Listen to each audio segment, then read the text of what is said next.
Hey everyone, Justin White here, CEO and founder of Senior Health Services based right here in the Houston area, and thank you so much for watching.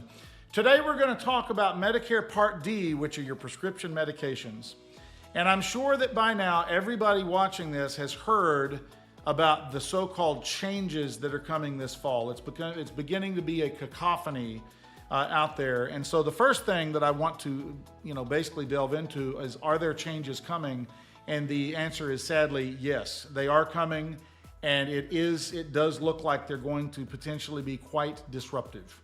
And that is in the current plan designs that are out there. And what I wanted to come on today is basically give you some useful information and show you why they're coming and give a little bit of a detail. I'm not going to go through all of the different details of the plan changes because we don't have time for that and I don't want to bore you to death. But I do want to show you what's happening and give you an idea of what's going on, and then in subsequent things, I'll delve into it more. Okay, so all of the changes are coming down, not all of them, but the vast majority of them are being driven by the Inflation Reduction Act, which was passed back in 2022. There were changes that happened last year, more minor than now, and then the big ones are really happening in January of 2025, which is why you're going to start seeing them manifest and be talked about this fall. And then there will be some additional ones, less so what we're hearing, in 2026.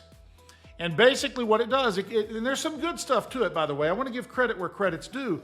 There's the potential for a payment plan for those that are on really high meds. So you can pay spread through the year. That's nice, right? The other thing is that your maximum out of pocket comes down from $8,000 down to $2,000. And it's actually your actual out-of-pocket that you're paying is actually quite a bit less than that, and that'll be on a future broadcast. So that's good, right? Probably the best thing is that they're finally eliminating that ridiculous donut hole or coverage gap. Regardless of what you call it, it's the same, and it was ridiculous. It made it to where you had to pay at least 25% of the retail after you usually came in mid-year, late year, based on just what medicines and things you were taking. So you're sitting there going, well, Justin, that all sounds really good. I don't know what the problem is.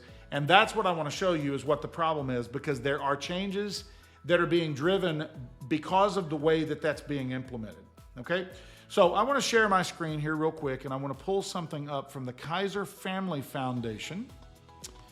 That is a public domain research firm, for lack of a better term. And I want to show you a couple things. If you look over here, and hopefully you can see that, maybe you can blow it up on your screen. If you look at 2024, let's ignore 23. That's in the past. That's spilled milk. We're not going to worry about it. But look up at the catastrophic coverage. This is the level where your cost goes to zero. And that is after you reach a troop of $8,000. Now, I'm not going to go through that, but it's not $8,000 you're spending out of pocket. This year, it's usually in that $3,300, $3,400 range. And then this other calculations, they do get you to $8,000. But once you've gotten to that range, your cost goes to zero on all of your covered meds for the remainder of the year, okay?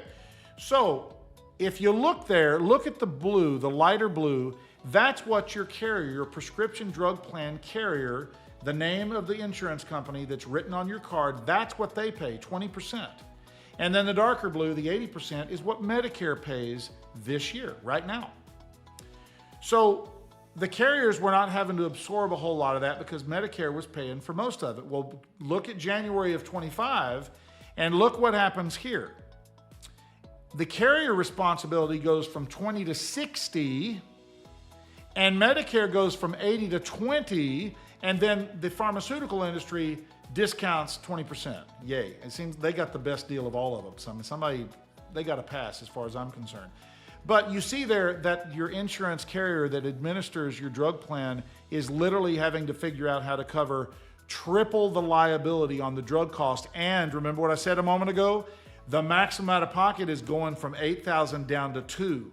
So they're going to pay triple the liability on the drugs, and it's going to come a lot faster. So Medicare, at time of this recording, did not pass any large-scale funding to help them cover that. And they have been given the directive to go back to the plans and find the money within the existing plan structure. Now that could mean higher copays, higher deductibles, higher co-insurance. It could mean less benefits and different things. We don't know. We're just now getting an idea of what those changes could possibly be. And if what we're seeing so far is what happens across the board, you're going to want to talk to somebody and see what's happening, because the changes look like they're going to be fairly disruptive. Okay, so we're not allowed by federal law to even talk to you guys in this wonderful until after the 1st of October, but I can certainly do these podcasts and broadcasts using public domain stuff like the Kaiser Family Foundation, so you can understand exactly why it's coming and what the changes could possibly be. If you have any questions for us, please let us know. We're Senior Health Services. You can find us online. You can come through this blog post here. If you'd like more videos like this, please like and subscribe. And again, thank you so much for your time, and thanks for watching. Take care, folks. Bye-bye.